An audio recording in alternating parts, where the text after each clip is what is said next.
자녀들아, 주 안에서 너희 부모에게 순종하라. 이것이 옳으니라. 내 아버지와 어머니를 공경하라. 이것은 약속 있는 첫 계명이니 이로써 내가 잘되고 땅에서 장수하리라. 아멘. 우리 한 번 더 인사하겠습니다. 축복합니다. 사랑합니다. 야, 가정의 달인데 한번 해주라. 다시 축복합니다. 사랑합니다. 감사해요. 너무 감사합니다. 우리 해준 친구들 하나님의 은혜가 풍성히 가득 넘치기를 주님의 이름으로 축복합니다. 안 해준 친구들도 가득 넘치기를 주님의 이름으로 축복합니다. 아멘. 여러분, 지난주에 특별한 날이 있었습니다. 5월 8일 어버이날이었습니다. 여러분, 어버이날 어떻게 잘 보냈습니까? 잘 보냈어요? 몇몇 친구들한테 이렇게 물어봤어요. 어버이날 어떻게 보냈니? 어떤 마음으로 감사의 표현을 했니? 라고 물어보니까 어떤 친구들은 사랑의 마음을 담아서 편지를 작성해서 전달해 드리기도 했고, 어떤 친구들은 마음을 담아서 용돈으로 선물로 드리기도 했다라고 합니다. 아마 여러분 각자의 영역에 맞게, 각자의 상황에 맞게 아마 부모님들께 감사 표현과 또 사랑의 표현을 했을 줄 압니다. 안 한 친구 있습니까? 했겠죠? 네, 했을 줄 압니다. 아마 여러분의 마음들 가운데 여러 가지 마음들, 그리고 여러분이 할 수 있는 최선의 노력으로 아마 부모님께 사랑을 표현했을 것 같습니다. 그러면 여러분 질문 한번 해볼게요. 부모님들이, 잘 들으세요, 부모님들이 가장 받고 싶어하는 선물은 무엇일까요? 예? 뭐요? 돈이라 한 거죠. 옷이라 한 거 아니죠? 돈. 다양한 매체들, 목사님 검사해 보니까 이제 조사해 보니까 다양한 매체들 안에서 이제 조사들이 많이 했다고 하더라고요. 근데 부동의 1위가 뭐냐? 사랑과 마음이 담긴 용돈이었다고 합니다. 여러분 잘 참고하세요. 이제 어버이날 앞으로 계속해서 여러분 사는 동안 1년에 한 번씩 계속 만나게 될 건데, 어머니 아버지는 뭘 좋아하신다고? 다시 뭘 좋아하신다고? 우리 학부모 선생님들 잘하고 있죠, 저? 네, 잘하고 있는 겁니다. 여러분, 용돈을 이렇게 제일 좋아한다라고 합니다. 반면에 이거 참고로 이야기하시면 좋을 것 같은데, 가장 싫어하는 선물 중에 1위가 뭐냐면 한 글자인데 책이라고 합니다. 공부해라, 이거 약간 리벤지 약간 이런 느낌으로 하는 건지, 나중에 이제 여러 가지 이렇게 조사 내용들을 보니까 어머니 아버지는 나중에 노쇠하셔서 이제 연세가 드셔서 이제 눈이 잘 안 보이실 때가 있는데 책을 딱 선물하면 막 많이 화가 나신다고 하더라고요. 여러분, 아무튼 용돈 잘 챙겨드리면 좋을 것 같고, 사실 중요한 것은 이 용돈뿐만이 아니라, 그리고 물질적인 것뿐만이 아니라 사랑의 마음을 담아서 어머니와 아버지가 무엇을 필요로 하실까라는 마음을 가지고 고민하는 것, 그리고 전달해내는 것, 그것만으로도 충분한 줄 압니다. 목사님은 스승의 달 말고 어버이날 때가 되면 항상 어머니 아버지를 찾아가서 식사도 하고 또 맛있는 것들 많이 먹으면서 또 교제하기도 하고, 또 용돈도, 자그마한 용돈도 전달해 드리기도 하고, 교제하고 사랑을 전달하고 있습니다. 이번에도 했었고, 또 여러 가지 용돈들과 좋은 것들을 많이 전달해 드리고 왔는데, 목사님이 부모님께 아까 전에 나왔던 것처럼 용돈 박스부터 해가지고 그 머니건이라고 하거든요. 이렇게 딱 쏘면 이게 머니 바르르 나오는 거, 그것도 해봤어요. 엄마! 이거 내가 다 줍고 그렇게 한 적도, 이거 다 해봤어요. 용돈 박스 막 여러 가지들 많이 해봤는데, 목사님이 부모님들에게 가장 큰 금액으로 준 용돈의 금액은 얼마였을까요? 이야기하는 친구가 있는데, 목사님은 5천만 원을 드렸습니다. 5천만 원을. 목사님 이제 어릴 때 사진 붙여가지고 이렇게, 목사님이 다 한 거예요. 하고 편지 써가지고 안에다가 이렇게 하나하나 붙여가지고 5천만 원. 잘 보이시죠? 사실 이제 금액적으로 보면 사실 11만 1,000원밖에 안 돼요. 근데 이제 기분이 좋잖아요. 그래서 용돈을 이렇게 주곤 하였습니다. 목사님 왜 이 설교 강단에서 세속적인 이야기, 좀 정이 없는 이야기를 하는 것처럼 보일까요? 그런데 사랑하는 여러분, 부모님께 용돈을 비롯하여서 여러 가지 부분들을 전달해 줄 수 있는 것, 그리고 사랑을 표현할 수 있는 것은 어쩌면 베풀어진, 그리고 받았던 은혜보다는 아주 작은 부분일지도 몰라요. 여러분이 받은 것에 비하면 아주 작은 부분일지도 모르고 그리고 당연한 부분일지도 모릅니다. 아까 목사님이 이야기한 것처럼 여러 가지 물질적인 부분들뿐만 아니라 여러분의 사랑만 전달이 잘 된다고 한다면 부모님은 분명히 물론 용돈 요번에는 없나라고 하실 수도 있겠지만 그럼에도 불구하고 사랑만 잘 전달된다고 한다면 아마 부모님은 만족해 하실 거예요. 왜냐하면 부모님이 어떤 부모님이 받을 사랑을 기대하고 사랑을 주는 부모님이 어디 있겠습니까?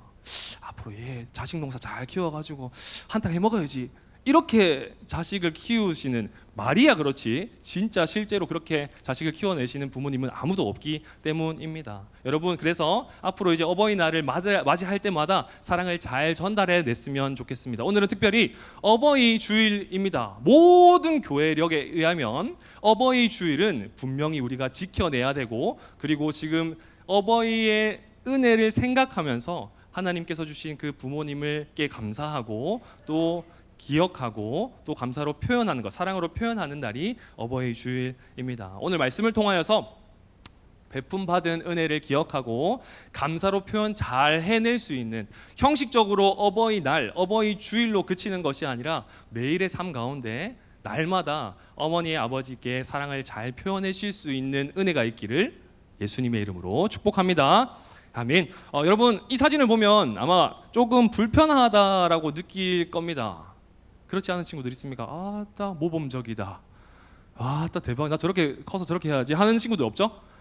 있으면 목사님과 면담하도록 하겠습니다. 여러분 대부분 그리고 인간들은요 예의와 예절에 대해서 민감하고 그리고 예절과 예의를 잘 지켜내는 것을 선호하고 지향합니다. 그래서 이 사진들을 보면 참 불편한 것들이 많죠. 저렇게 살면 안 되는데 일반적으로 그리고 도덕적으로 규범적으로 이렇게 살아야 되는데 착하고 좋고 아름답게 관계를 맺으면서 살아야 되는데 라는 것을 모든 사람들이 다 알고 있는 사실입니다.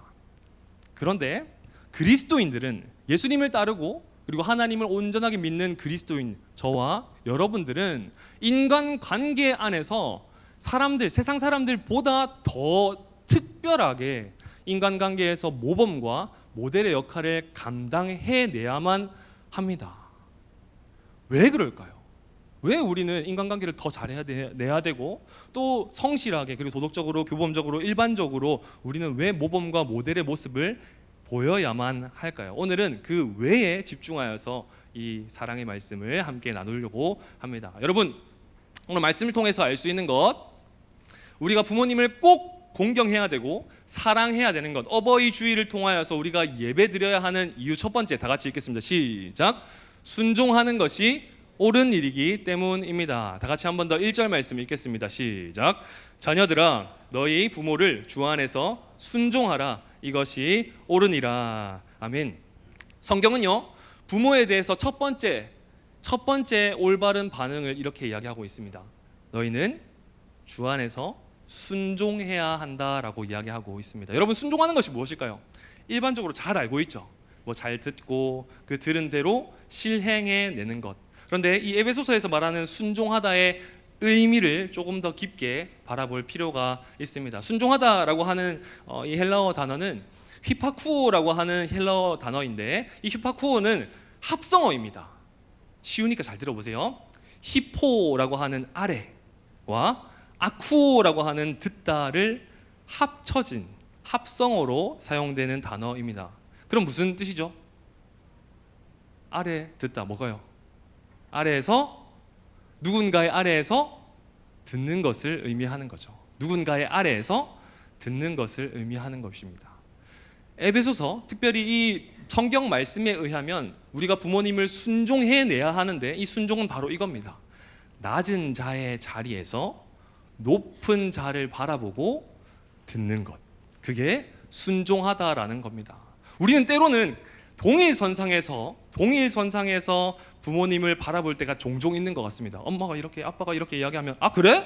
맞나? 대단하네. 그래요? 대박이네. 동일선상에서 때로는 우리가 높은 위치에서 아래로 바라볼 때도 있는 것 같습니다. 문 열고 밥 줘. 라면 끓이줘. 끼리가 아니고 끓여줘.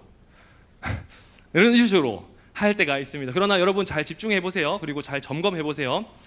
낮은 자의 자리에서 높은 자를 바라보고 들을 때만 우리는 부모님의 말씀에 순종한다고 말할 수 있다라는 사실을 꼭 기억하시기를 축복합니다.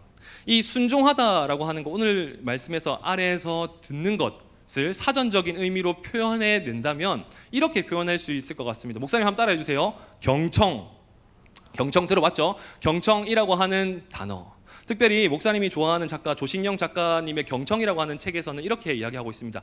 들을 청, 한자의 들을 청은 6가지의 조각으로 하나가 된 합성어다라고 이렇게 표현한다고 합니다. 자, 쉽게 말해서 이겁니다. 경청은 왕의 귀를 갖고 10개의 눈으로 보고 그리고 하나의 마음이 되는 것, 이렇게 표현을 하더라고요.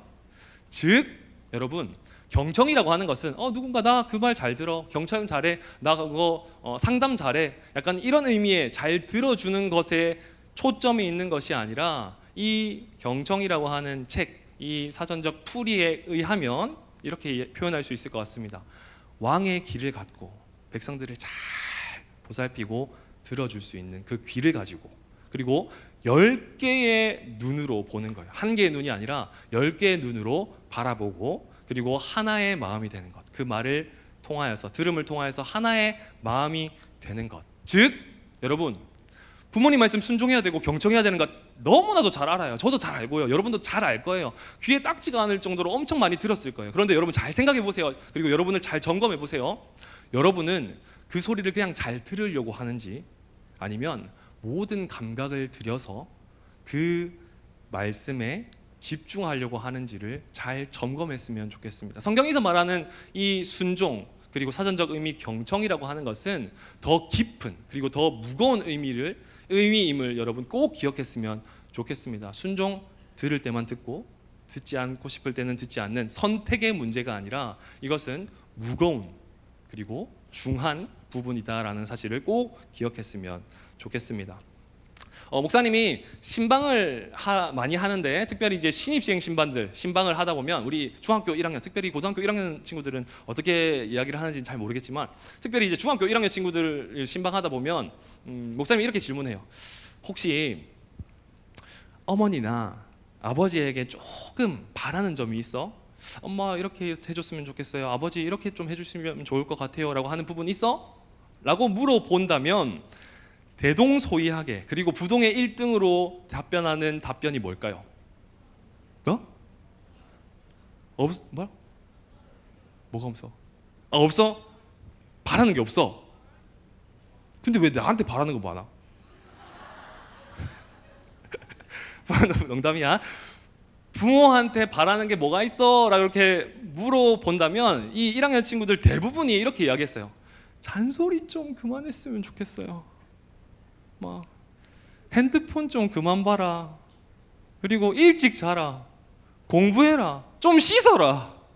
방 좀 치워라. 이런 이야기를 좀 덜 듣고 싶어 한다라고 합니다. 그런데 여러분, 우리 부모님 된 우리 선생님들은 너무 잘 아시겠지만, 그리고 알고 자각하고 있는 친구들도 많이 있겠지만, 하나부터 열까지 다, 하나부터 열까지 다 널 위한 소리입니다. 여러분, 잔소리는요, 여러분 사실 그 자녀를 너무 잘 알기 때문에, 누구보다도 사랑하기 때문에, 그리고 바르게 자랄 것을 기대하기 때문에 이렇게 하는 것입니다. 때로는 여러분, 사랑하는 우리 중학교 1학년 친구들 뿐만 아니라 모든 친구들, 때로는 부모님이 과하게 요구하실 때도 있을 줄 알아요. 그리고 공부 열심히 탁 하다가 핸드폰 잠깐 탁 보는 순간 엄마가 문 열고 니 아직도 핸드폰 하나, 이렇게 한 경험도 있을 줄 압니다. 목사님 이야기예요. 이렇게 한 이야기들, 억울한 일들 참 많이 있을 줄 압니다. 짜증나고 불편했던 일들 많이 있을 줄 압니다. 그럼에도 불구하고 사랑하는 여러분, 오늘 말씀을 통해서 알 수 있는 것은 그 어머니의 잔소리로부터 비롯하여 모든 말씀에, 소리에만 집중하는 것이 아니라 마음에 집중하는 것이 더 중요하다라는 사실을 꼭 기억하였으면 좋겠습니다. 성경은 이렇게 이야기합니다. 자녀들아, 너희 부모를 주 안에서 순종하라. 이것이 옳으니라 라고 이야기하고 있습니다. 순종하는 것이 옳은 일이다라고 이야기하는 거죠. 즉, 잘 들어보세요. 순종하는 것은 내 감정에 의해서 이거는 순종하고 싶고 이거는 순종하기 싫고 라고 해서 내 선택적인 문제에 요점이 있는 것이 아니라, 순종은요 옳고 그름의 문제다라는 것을 꼭 기억했으면 좋겠습니다. 하나님께서 보실 때에 순종하면 착하고 좋은 것, 아름다운 것, 이 분야로 끝나는 것이 아니라 옳은 것이에요. 순종할 때 옳은 것이고, 순종하지 않을 때 하나님께서 보시기에 옳지 않은 부분이다라는 것을 꼭 기억하여서 이 순종을 잘 견지해내고 잘 이행해내는 여러분 되었으면 좋겠습니다. 그리고 더 나아가서 아까 전에 한번 틀어주세요. 우리 노란 글씨로 되어 있는 부분, 이 순종에는요 절대적인 조건이 하나가 담겨져 있습니다. 그것은 바로 주님 안에서입니다. 여러분 잘 생각해 보세요. 부모님의 말씀에 순종해야 되는 거 너무 잘 아는데, 부모님이 만약에 안 좋은 것들을 요구하는 거예요. 너 교회 안 가면 안 되나? 오늘 학원 가야 되잖아. 믿음 생활 안 하면 안 돼? 그리고 다른 여러 가지 나쁜 일들을 강요하거나 그리고 권유할 수도 있습니다. 무조건적으로 순종해야지 다 듣는 것이 중요한 것이 아니라, 노란색 글씨 주님 안에서 순종하는 것이 그래서 우리에게 필요하고 중요한 것입니다. 그래서 존 스토트 목사님은 이렇게 이야기했습니다. 다시 같이 한번 읽겠습니다. 시작. 부모가 믿는 것을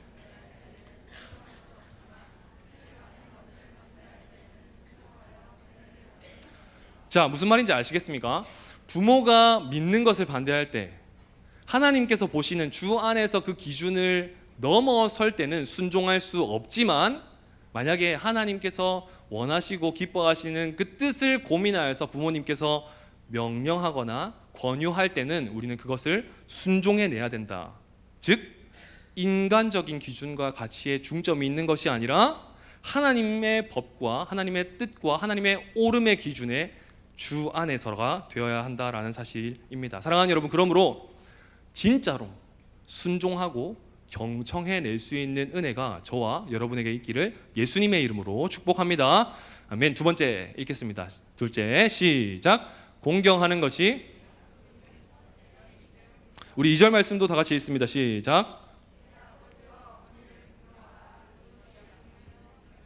여러분, 순종하다, 순종해라라고 하는 것에서 더 넘어가서 더욱더 적극적인 표현으로서 이렇게 이야기합니다. 너희는, 자녀된 너희든 부모님께 공경해야 돼라고 성경은 우리에게 분명하게 말씀하고 있습니다. 그러면 공경하다라는 것은 어떤 의미일까요?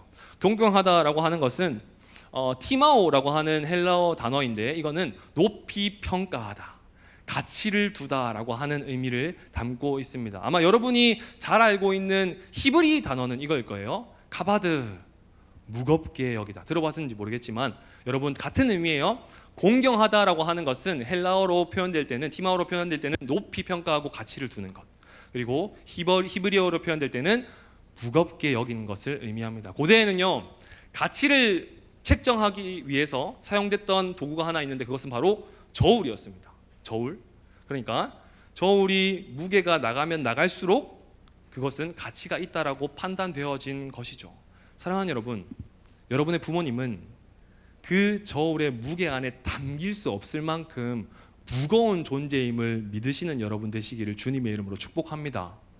무겁기 때문에 가치가 있다라고 판단되었던 그 고대 사람들처럼 우리는 이 단어 안에서, 공경하다라고 하는 단어 안에서 무거운 부모님의 역할과 존재를 우리가 기억해야 된다라는 사실입니다. 여러분, 여러분이 참 좋아하는 그리고 존경하는 사람이 만약에, 그리고 사랑하는 우리 여자친구들, 아이돌이, 여러분이 좋아하는 아이돌이, 야 누구야, 나 물 한 번 갖다 줄 수 있어? 몇 초 컷이게요? 몇 초 컷일까요?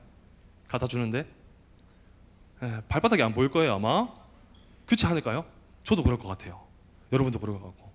높은 사람이라고, 가치가 있는 사람이라고 생각되어지는 사람이 한마디 말을 건넸을 때 그것을 무겁게 여기는 것처럼, 여러분, 왜 부모님의 말씀은 가볍게, 편하게, 친근하게 여길 때가 참 많을까요? 그것을 잘 점검하는 여러분 되었으면 좋겠습니다. 성경은 부모님 그분 자체가 무겁다, 그리고 가치가 있으신 분이다라고 이야기하고 있기 때문입니다. 여러분 더 놀라운 것은 이것입니다. 공경이라고 하는 이 단어는 두 가지 대상을 향해서만 사용됩니다. 성경에서 첫 번째로는 하나님, 두 번째로는 부모입니다. 이 말은 잘 들어보세요. 부모님을 공경해내는 것은요, 하나님을 믿는 것만큼 공경하는 것을 의미해요. 그래서 성경은 주께 하듯 하라, 주님께 하듯이 하라라고 이야기하고 있는 것입니다. 하나님을 믿는다 하면서 하나님에 대한 마음과 신앙과 믿음은 되게 민감하면서 예민하면서 부모님에 대해서는 작은 마음과 부족한 마음을 가지고 있다라고 한다면 그것은 하나님께서 원하시는 공경의 뜻이 아닐지도 모른다라는 것을 꼭 기억했으면 좋겠습니다. 여러분, 눈에 보이는 부모님을 공경하지 않으면서 어떻게 눈에 보이지 않는 하나님을 공경할 수가 있겠습니까? 이것은 어불성설, 아무 말도 안 된다라는 것입니다. 그래서 하나님과 부모 모든 이 두 대상은 주께 하듯이 공경해낼 수 있어야 된다라고 성경은 우리에게 명확하게 그리고 단호하게 말씀하고 있는 것입니다. 그래서 보네표 목사님은 이렇게 이야기했어요. 다 같이 한번 읽겠습니다. 시작. 여러분, 딱딱하고 고지식하고 여러분 귀에 딱지가 않을 만큼 너무나도 싫고 부담이 되고 짜증이 되는 말처럼 들릴지 모르겠지만 이게 진리입니다. 여러분, 부모님을 공경하지 않는 사람은 하나님을 제대로 알지 못하는 사람이다. 하나님을 안다고 하면서 부모님을 공경해내지 못하는 사람은 무겁게 여기고, 가치를 두지 않는 사람은 하나님을 제대로 알지 못하는 사람임을 기억했으면 좋겠습니다. 따로따로의 문제가 아니라 하나의 문제라고 성경은 이야기하고 있기 때문입니다. 더 나아가서 성경은요, 이것이 약속 있는 첫 계명이다라고 이야기하고 있는데, 여러분 10계명 잘 아시죠? 10계명은 여러분 잘 알고 있는 것처럼 1계명부터 4계명까지는 하나님을 향한, 하나님을 위한 사랑의 뜻을 담고 있습니다. 반면에 5계명과 10계명, 5계명부터 10계명까지는 이웃 사랑에 대한 뜻과 그리고 명령을 담고 있습니다. 그런데 놀라운 것, 이웃 사랑에 대한 첫 번째가 무엇일까요? 그것은 바로 내 부모를 공경하라. 살인하지도 말고, 거짓 증거하지도 말고, 탐하지도 말고. 참 중요하지만 공경하다가 더 우선이 된다라고 이야기하고 있습니다. 데칼로그라고 하는 책에서는 이렇게 표현합니다. 왜 공경하라라고 하는 이 계명이 다른 이웃 사랑에 대한 여러 가지 계명들보다 앞섰냐라고 할 때, 이것은 이웃 사랑의 근원적인, 기초적인 첫 단추가 되기 때문이다라고 표현하기도 합니다. 그러므로 사랑하는 여러분, 이웃 사랑을 하기 위해서는, 남들을 사랑해내기 위해서는, 하나님의 뜻을 온전하게 순종하기 위해서는 부모님을 공경하는 것, 그것이 우리의 시작점이라는 것을 꼭 기억했으면 좋겠습니다. 여러분, 인생은요, 그리고 글자는요, 아 다르고 어 다른 거 아시죠? 우리의 인생도 마찬가지입니다. 우리가 부모님을 공경해야 되고, 어머니 아버지 오래오래 사세요 라고 해야 되는데 한 글자만 바꿔서 부모님을 공격하고 엄마 아빠 오래오래 사네요, 이렇게. 실제로 이게 무슨 그 외국인 며느리가 부모님에게 이렇게 문자한 내용이라고 합니다. 사랑하는 어머님 오래오래 사네요, 그러니까 이렇게 했다고 합니다. 여러분, 우스갯소리로 이야기하겠지만 하지만 여러분, 공경이라고 하는 것은 한자라도 틀리면 안 되는 것을 꼭 기억했으면 좋겠습니다. 무거운 거예요.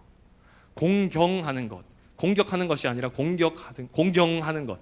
그리고 사네요 하는 게 아니라 사세요라고 이렇게 표현해내는 것, 그것이 중요하다라는 것입니다. 사랑하는 여러분, 순종을 넘어서 가치를 온전하게 두고 무겁게 여김을 통하여서 부모님을 공경할 수 있는 은혜가 저와 여러분에게 있기를 예수님의 이름으로 축복합니다. 아멘. 마지막 세 번째, 그렇게 될 때 주어지는 결과입니다. 다 같이 한번 읽겠습니다. 시작. 순종하고 공경할 때 하나님께서 인생을 책임져 주시기 때문입니다. 우리 3절 말씀도 다 같이 읽겠습니다. 시작. 장수하리라. 아멘. 성경은요, 순종하고 공경하는 자에게 하나님께서 직접적으로 너희에게 축복을 주시겠다라고 명확하게 이야기하고 있습니다. 그리고 이 명령은 한결같이 좋은 것에 초점이 담겨져 있습니다. 이는 네가 잘 되고 땅에서 장수하리라. 여러분, 우리는요 누구나 다 잘 되고 싶어 하는 마음이 있을 겁니다. 피부도 좋아지고 싶고, 좋은 사람들과 만나서 교제하고 싶고, 연애하고 싶고, 결혼하고 싶고, 내가 원하는 것들을 성취하면서 성공하고 명예를 얻고 싶기도 하고, 꿈을 이루면서 즐거움과 또 여러 가지 감사와 기쁨들을 누리고 싶기도 합니다. 사랑하는 여러분, 그러나 세상적인 가치도 참 중요하고 기준도 참 중요하지만 이 모든 것의 시작점, 어쩌면 출발점을 부모 공경에 대해서 이야기하고 있다라는 이 성경의 단호한 이야기를 우리는 귀담아 들을 필요가 있는 것입니다. 이는 네가 잘되고 땅에서 장수하겠다.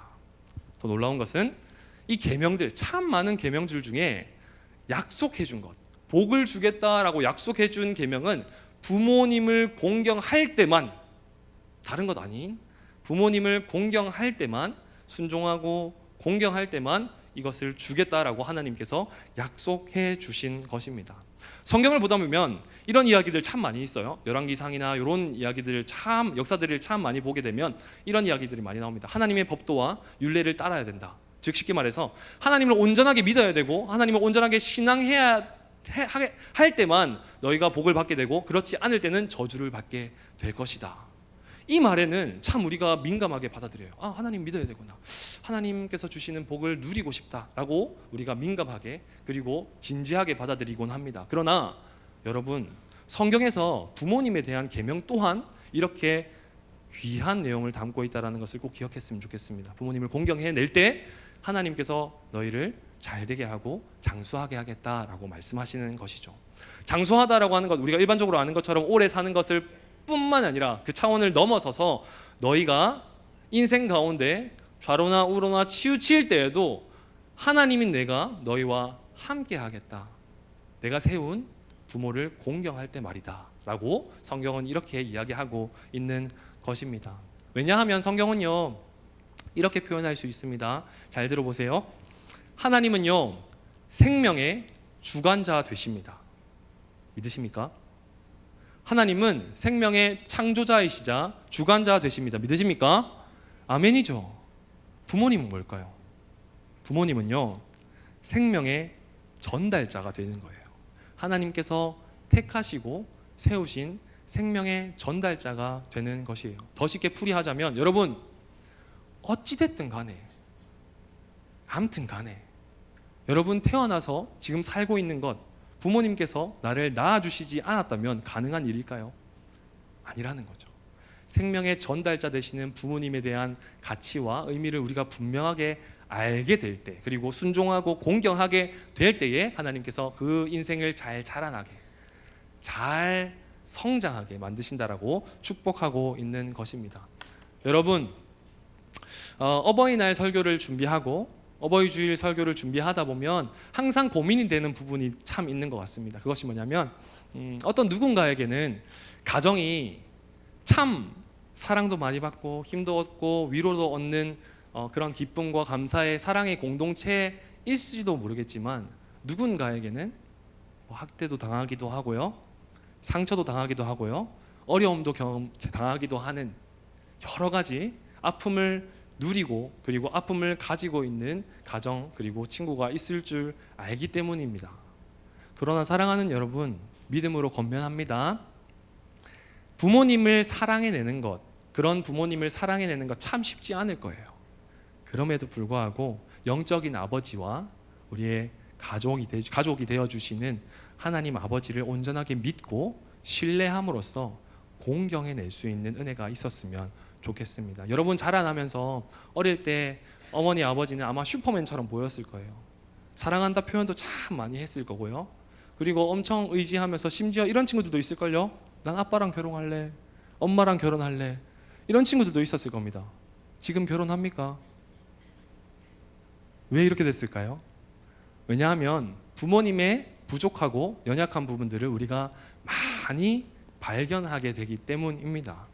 이제 자라가면서 어머니와 아버지도 인간이시구나, 슈퍼맨이 아니라 슈퍼어머니 아니라 때로는 실수도 많고 실패도 많이 경험하고 연약한 존재구나라는 것을 경험할 때가 참 많이 있습니다. 그런데 여러분, 우리 재밌게 봤던 드라마 중에 응팔 여러분 아시는지 모르겠지만 이런 내용이 있어요. 참 장난 아닙니다. 한번 보았으면 좋겠는데 덕선이라고 하는 이 해리가 극중의 해리가 둘째거든요. 첫째도 있고 둘째도 있고 셋째도 있는데 첫째는 첫째니까 챙겨주고 셋째는 셋째니까 챙겨주고 심지어 생일인데도 제대로 찬밥 신세를 당하게 됩니다. 그러면서 나는 왜 이렇게 대우해? 나 이렇게 사랑하지 않아? 라고 이렇게 아버지한테 이야기하지만 아버지는 이렇게 이야기합니다. 난 아빠가 처음이라서 그래. 미안해. 라고 자신의 연약함을 드러내고 딸 생일 축하해. 라고 진심 어리게 이야기하는 것을 보면서 참 감동된다. 이게 진심의 마음이 통하니까 사랑으로서 하나가 될 수 있구나라는 것을 목사님이 경험한 기억이 있습니다. 여러분, 부모님은요 연약하세요. 무너질 때도 많고 눈물 흘릴 때도 많고 때로는 실패할 때도 많고 여러분이 보시기에도 짜증나는 일, 과하게 요구하고 강조하는 것들도 참 많이 있어서 화날 때도 많이 있을 줄 압니다. 그럼에도 불구하고 사랑하는 여러분, 그 마음을 헤아리시는 여러분 되셨으면 좋겠습니다.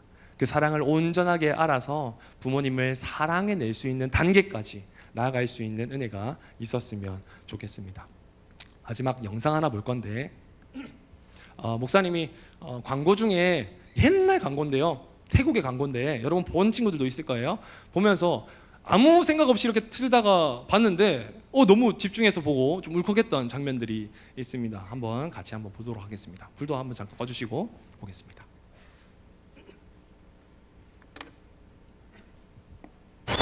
Okay.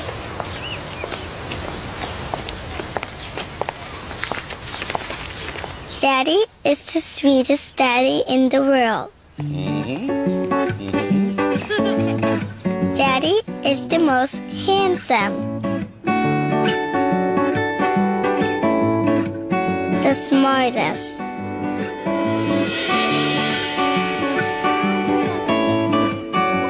the most clever, the kindest.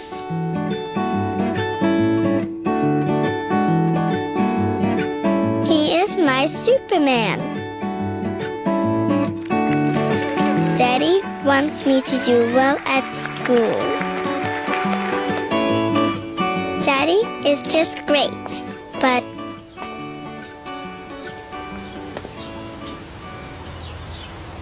he lies.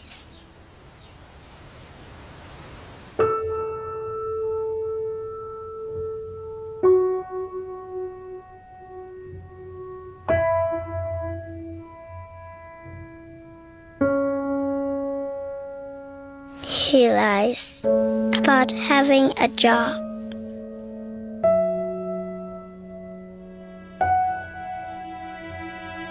He lies about having money.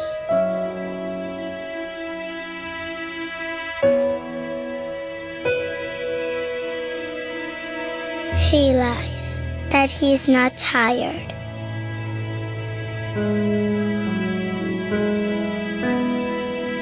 He lies that he is not hungry. He lies that we have everything.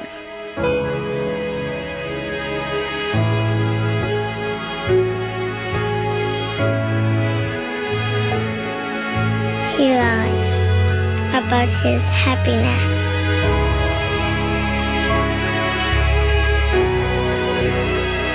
He lies because of me.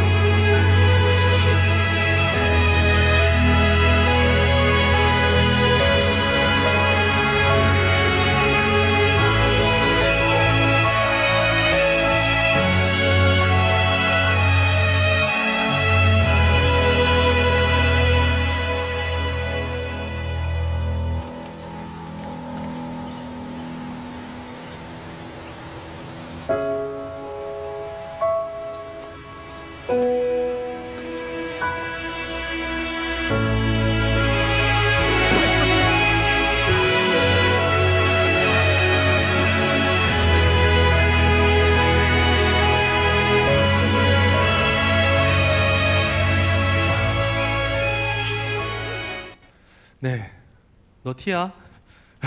감동적이죠? 목사님도 보면서 참 감동이 되는 부분이었다라고 생각이 듭니다. 아버지뿐만 아니라 어머니도 마찬가지인 것 같아요. 여러분, 보이지 않는다고 해서 존재하지 않는 건 아니에요. 무슨 말이냐? 우리 눈에 보이진 않아요, 어머니 아버지의 사랑이. 그런데 분명히 있어요. 지금도 여러분의 인생 가운데 짙게 그리고 그려지고 있는 줄 믿습니다. 여러분, 그 사랑이 얼마나 힘들고 버겁고 때로는 느껴지지 않는다고 하더라도 부모님의 부족함과 연약함이 내 눈앞에 너무 크게 느껴져서 내가 순종과 공경에 또 사랑의 마음들이 잊어져 버린다고 하더라도 그 사랑은 불변하지 않습니다. 부모님은 늘 여러분을 생각하고 계시고 늘 사랑하고 계신 줄 믿습니다. 여러분, 목사님이 좋아하는 가요 중에 가족 사진이라고 하는 가요가 있어요. 나중에 한번 또 기회가 되면 한번 들어봤으면 좋겠는데 SG 워너비의 김진호 씨가 부른 이제 실화 바탕으로 해서 감동적인 내용인데요. 그 가사 중에 하나의 발췌입니다. 우리 한번 읽어볼까요? 나를 꽃 피우기 위해 걸음이 되어 주신 분은 부모님이십니다. 여러분, 꽃은요 혼자 자랄 수 없어요. 어찌됐든 간에 토양이 있어야 되고 영양분을 받을 수 있는 햇빛이 있어야 되고요, 여러 가지 도움을 받을 때만 꽃과 열매를 피울 수가 있습니다. 여러분, 꽃을 아직 피우지 않았다고 생각이 들죠? 너무 피우고 싶죠? 그런데 목사님은 그 인생의 때가 다 다르지만 분명히 꽃 피울 줄 믿습니다. 왜냐하면 부모님께서 여러분의 걸음이 그 토양분이 되어주시기 때문인 줄 믿습니다. 목사님은 이 한 가지만 이야기할게요. 여러분, 나이가 차면 찰수록 나이가 차면 찰수록 생각의 지평들이 참 넓어지고 많아지는 것 같아요. 초등학교 때는 몰랐잖아요, 중학교가 이렇게 힘든 줄. 중학생 때는 몰랐잖아요, 고등학생 1, 2등급, 3등급, 4등급, 7등급이 나에게 찾아올 줄. 여러분, 미리 이야기하지만 저주 아니에요? 대학생 되면 더 힘들어요. 직장 다니면 더 힘들고요, 가정이 돼서 부모가 되면 더 힘들어요. 목사님 이런 생각을 해요. 아버지랑 이제 대화를 하다 보면 제 목사님의 아버지도 목사님이시거든요. 목사님 딱 나이 때 개척을 하셨어요. 아이를 낳았고요. 어떻게 했을까? 그거 어떻게 했었어요? 라는 고민들과 또 여러 가지 궁금증이 생기곤 하였습니다.